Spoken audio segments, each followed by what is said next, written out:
बीएबओ investors में आप सभी का स्वागत है। मैं नीरज शुक्ला और आ गया अपने नई वीडियो के साथ। तो बेसिक्स ऑफ फंडामेंटल एनालिसिस है हमारा चैप्टर 2 और डिस्क्लेमर बहुत पहले क्लियर कर दूं आप लोगों को। यहाँ पे जो भी इंफॉर्मेशन दी जाती है वो एजुकेशनल पर्पस के लिए होती है, ना ही कोई टिप्स और ना ही कोई हम लोग एडवाइस प्रोवाइड करते हैं मेरे भाई। तो चलिए चैप्टर शुरू करते हैं सीधा। तो जो सबसे पहली चीज़ है बेसिक्स ऑफ फंडामेंटल एनालिसिस क्या होता है मेरे भाई। तो फंडामेंटल एनालिसिस मेरे भाई कई सारे इंडिकेटर्स और पैरामीटर्स को देख के किए जाते हैं। स्टॉक खरीदने से पहले ज्यादातर लोगों की सोच में ये होता है कहीं वो इस शेयर के लिए ज्यादा तो नहीं दे रहे। तो फॉर एग्जांपल रिलायंस का शेयर है 2200 रुपए का मेरे भाई, ठीक है। अब आपको कैसे पता है जो 2200 रुपए का शेयर है ये इसकी रियल वैल्यू है कि ये ओवर पेइंग शेयर है।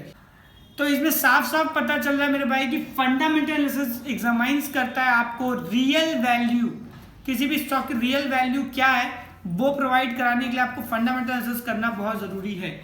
तो फंडामेंटल एनालिसिस आपको बताता है कि आप स्टॉक का प्राइस सही दे रहे हो या स्टॉक के प्राइस ओवर पेइंग कर रहे हो, ठीक है।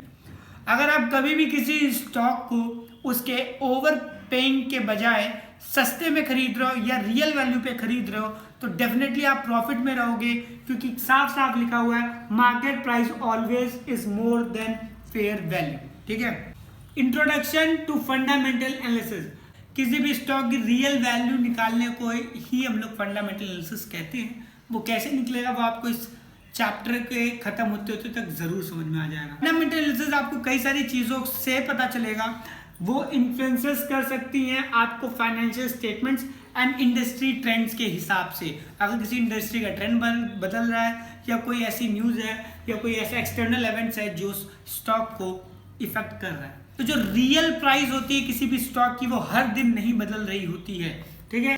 और किसी भी स्टॉक की रियल वैल्यू जानने के लिए मेरे भाई आपको जरूरत पड़ती है फंडामेंटल एनालिसिस की, जो कि आपके प्राइस को ऊपर और नीचे लेके जाता है।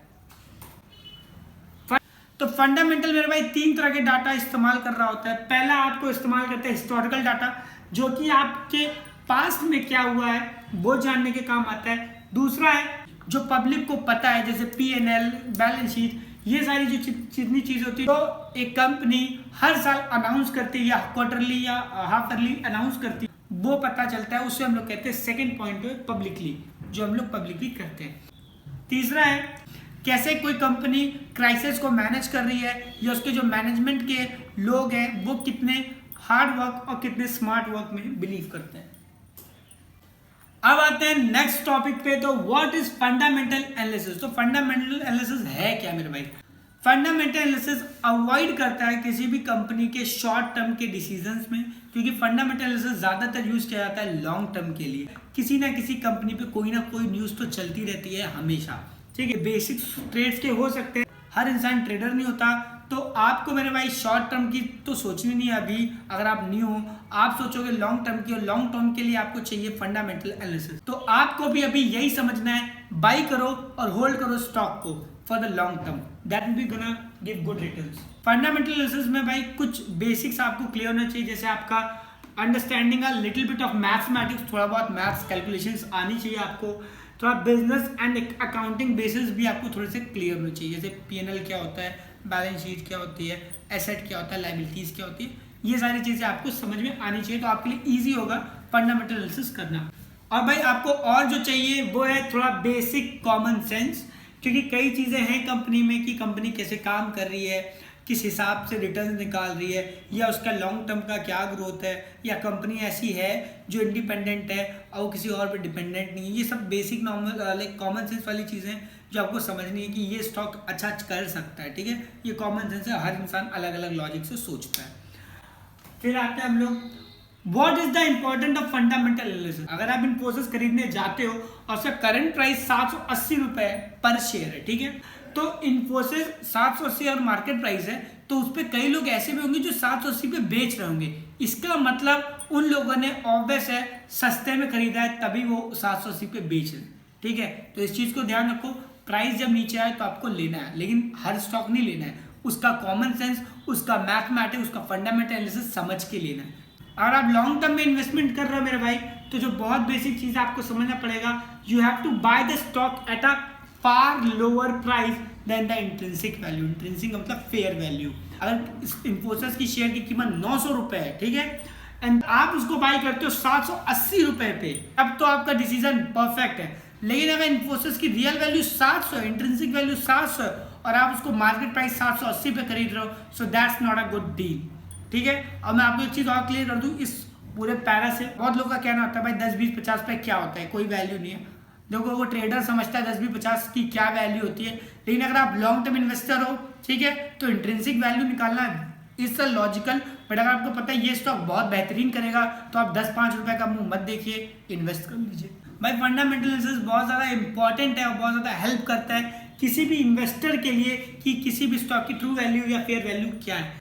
जब भी कोई भी कंपनी सस्ते रेट पे चल रही है, फॉर एग्जांपल इन्फोसिस का मैंने अभी आपको एग्जांपल दिया था, 780 मार्केट प्राइस है, 900 रियल वैल्यू है, तो ये stock Infosys under valued stock है।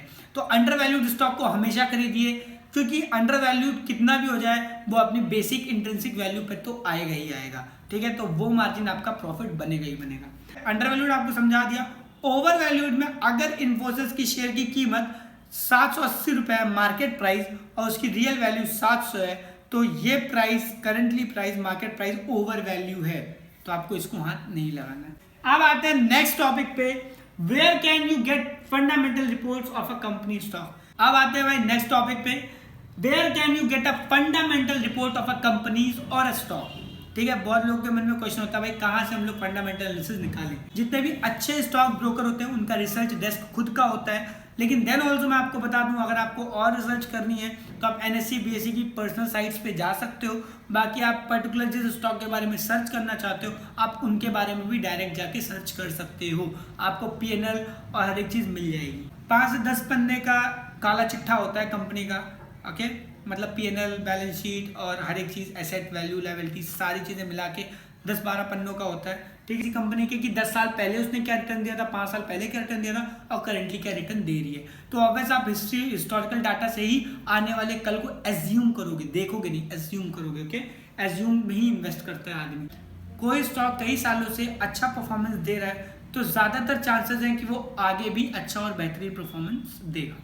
तो ये ज़्यादातर चांसेस होते हैं, ये कोई एक्यूरेसी और कंफर्मेशन नहीं होता, फिर से बता रहा हूँ। ठीक है, अब आते हैं नेक्स्ट टॉपिक पे, तो how to read the annual report of a company. तो बहुत लोग कंफ्यूज होते हैं भाई एनुअल रिपोर्ट कैसे पढ़े, कैसे समझें कि एनुअल रिपोर्ट में क्या लिखा है, कौन सी चीज़ क्या है। तो सबसे पहली चीज़ है, आपको अगर फंडामेंटल एनालिसिस करना है तो आपको एनुअल रिपोर्ट पढ़नी आनी चाहिए या एनुअल रिपोर्ट देखनी आनी चाहिए, समझनी आनी चाहिए। कंपनी उसका भाई जाओ एनुअल रिपोर्ट देखो, सालाना क्या रिटर्न दे रही है, कितना P रेशियो है, क्या PB रेशियो, हर एक चीज़ जाके देख सकते हो आप लोग। 5 साल का तो देखो ही मिनिमम, हर साल अपलोड होती है, कंपनीज अपलोड करती हैं, हर कंपनी अपने अपने वेबसाइट पे डाल देती है। बाकी आप NSE BSE पे भी जाके देख सकते हो। तो कौन कौन सी चीज़ें इंपॉर्टेंट एनुअल रिपोर्ट में मैं आपको वो दिखा देता हूँ। जो सबसे पहली चीज़ है वो है फाइनेंशियल हाईलाइट्स, भाई कंपनी का क्या रिटर्न आ रहा है, कितना रिटर्न आ रहा है, कितने की सेल करता है, ये सारे फाइनेंस के जितने भी टर्म्स हैं, ठीक है, वो आपको समझना है कि वो ग्रोथ कर रहा है कि लाइक स्लो डाउन कर रहा है। दूसरा मैनेजमेंट डिस्कशन एनालिसिस, मैनेजमेंट क्या डिस्कस करता है, क्या वो पब्लिकली डाल रहा है या उसके क्या एनालिसिस है, वो क्या प्रिडिक्ट करता है। हर कंपनी अपनी खुद की एक प्रिडिक्शन रखती है कि भाई इस साल मेरा 1 करोड़ की सेल हुई है, अगले साल में उसको 2.5 करोड़ की कर लेंगे। ओके, तो ये सारी चीज़ें आपको अपडेट रहनी पड़ेंगी। तीसरा है 10 ईयर फाइनेंशियल हाइलाइट्स, 10 साल का तो मिनिमम आप देखो ही देखो कि लाइक पास्ट 10 ईयर्स में उस कंपनी ने क्या किया, स्टॉक्स ने कितने अच्छे काम किए। डायरेक्टर्स रिपोर्ट, भाई डायरेक्टर की क्या रिपोर्ट है, डायरेक्टर क्या कहता है अपनी कंपनी के बारे में। नोटिस में आपको ये देखना है कि कौन सी नोटिस उसको ऊपर से आ रही है, वो कोई भी दे सकता है, ऐसे सभी दे सकती है, RBI दे सकती है या गवर्नमेंट भी दे सकती है। अगर कोई ऐसी नोटिस आ रही है कि वो इलीगल कुछ तरीके से काम कर रहा है या ऐसा कुछ काम कर रहा है जो पब्लिकली को हार्म दे रहा है, तो ये सारे नोटिस आपकी इन्वेस्टमेंट के लिए भी दिक्कत दे सकते हैं। एनेक्सर्स, तो एनेक्सर्स का मतलब होता है कोई टर्म्स एंड कंडीशंस कंपनी की साइड से हैं, अगर इफ एनी, तो उसको भी आप ध्यान से एक बार पढ़ लो। अब आखिरी में आपको करना कुछ नहीं है, ये सारी 6 चीज़ों को पढ़ने के बाद, समझने के बाद एक स्टेप आपका बढ़ चुका है ओवरऑल। अब यहाँ से आपको कुछ नहीं करना है, यहाँ से थोड़ा बहुत बेसिक समझ के उस कंपनी की आपने एनुअल रिपोर्ट पढ़ ली। अब आप ये देख लो कि वो स्टॉक कैसा बिहेव कर रहा है या करंटली रियल मार्केट में उसकी क्या मूवमेंट है। ये सारी चीज़ें देखने के बाद आप अपनी इन्वेस्टिंग की जर्नी शुरू कर सकते हो या इन्वेस्ट कर सकते हो उस स्टॉक में। तो नेक्स्ट टॉपिक है हमारा, what are the types of fundamental analysis. There are 2 types of fundamental analysis. पहला होता है क्वालिटेटिव दूसरा होता है क्वांटिटेटिव। क्वालिटेटिव में आता है आपका management, brand, products, financial performance and boards of directors या बोर्ड्स, ओके। और जो दूसरा टाइप है वो है क्वांटिटेटिव। तो क्वांटिटेटिव एड्स नंबर्स, जहाँ पे नंबर्स का मूवमेंट हो रहा हो या नंबर्स इम्पैक्ट कर रहे हो, वो होता है क्वांटिटेटिव।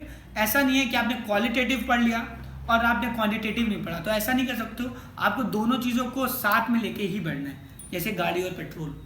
हंसने वाली बात नहीं है, सही बोल रहा हूँ। Process of fundamental analysis can done 2 different ways. जो पहला होता है मेरे भाई वो होता है टॉप डाउन, और जो दूसरा होता है वो होता है बॉटम अप। तो टॉप डाउन का मतलब होता है मेरे भाई, अगर आप किसी भी कंपनी के इन्वेस्टमेंट के बारे में सोच रहे हो तो पहले आप पूरे सेक्टर के बारे में सोचोगे, उसके बाद उस कंपनी में होगे। फॉर एग्जांपल, अगर आप मारुति स्टॉक के बारे में सोच रहे हो तो आप देखोगे उसके कौन से कॉम्पिटिटर्स है। पूरे ऑटोमोबाइल्स में जाओगे, उसके कॉम्पिटिटर्स देखोगे और उसमें आपको जो परफेक्ट लगेगा आप उस पर इन्वेस्ट करोगे, फिर नीचे आओगे। ये होता है मेरे भाई टॉप डाउन, ऊपर से नीचे की तरफ। दूसरा है बॉटम अप। तो इसमें आपको बॉटम अप में आपको पहले ये देखना पड़ेगा इंडिविजुअल कंपनी क्या कर रही है। कोई भी किसी कंपनी में इन्वेस्ट कर रहे हो तो आप पहले उस पर्टिकुलर स्टॉक के बारे में पढ़ोगे, उसके बाद आप उसके फील्ड्स के अप साइड में बढ़ोगे। तो इसमें कंफ्यूज मत होना, बॉटम अप में होता है नीचे से ऊपर और टॉप डाउन में होता है ऊपर से नीचे, ठीक है, क्लियर। अब आते हैं नेक्स्ट टॉपिक पे, what are the components of a fundamental analysis. तो जो कुछ क्वांटिटेटिव फंडामेंटल एनालिसिस है भाई, वो है EPS, P ratio, PB ratio, डेब्ट equity ratio and ROE. Earning per share is called EPS. एक पर शेयर पे कितनी अर्निंग हो रही है उसे हम कहते हैं ईपीएस, ओके।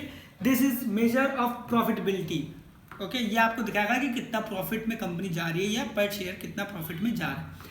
ईपीएस कैसे निकालते हैं अभी मैंने बताया है, net profit of the company divided number of outstanding shares, okay. इस चीज का मैंने फॉर्मूला भी दे रखा है, अगर आपको निकालना आप खुद भी निकाल सकते हो। Price of earning ratio is called P ratio, ठीक है। प्राइस पर earning ratio is called a P ratio. This is a major of valuation, this is the major of valuation. किसी भी चीज की वैल्यू निकालने के लिए पी रेशियो इस्तेमाल होता है। पी रेशियो का फॉर्मूला है price of stock divided earning per share. P ratio का फॉर्मूला है price of stock divided earnings per share, ठीक है। Price of book ratio is called PB ratio. Price of book ratio is called PB ratio. This is measure of valuation for banking and financial companies, ठीक है। ये major किया जाता है मेरे भाई वैल्यूएशन निकालने के लिए बैंकिंग और फाइनेंशियल कंपनीज के लिए। फिर आते हैं हम लोग पीबी रेशियो का फॉर्मूला आपको बता दूं, price of stock divided book value of stock और कंपनी, ठीक है। अब आते हैं भाई डेब्ट to equity ratio is called D. D क्या होता है? डेब्ट टू इक्विटी रेशियो होता है, this measures the indebtedness, okay. इसका फॉर्मूला बता देता हूं मेरे भाई, total liability of the company divided total shareholders equity, okay. अब आते हैं रिटर्न ऑफ इक्विटी रेशियो, जिसका होता है आरओई। भाई बहुत सिंपल है, ये पता हो आप लोगों को, रिटर्न ऑन इक्विटी। तो रिटर्न ऑन इक्विटी है, it's a profit measure that can be generated with the money that has been invested by its shareholders, okay. उसके बाद है return on equity, net income of company divided by shareholders equity, ये इसका formula है।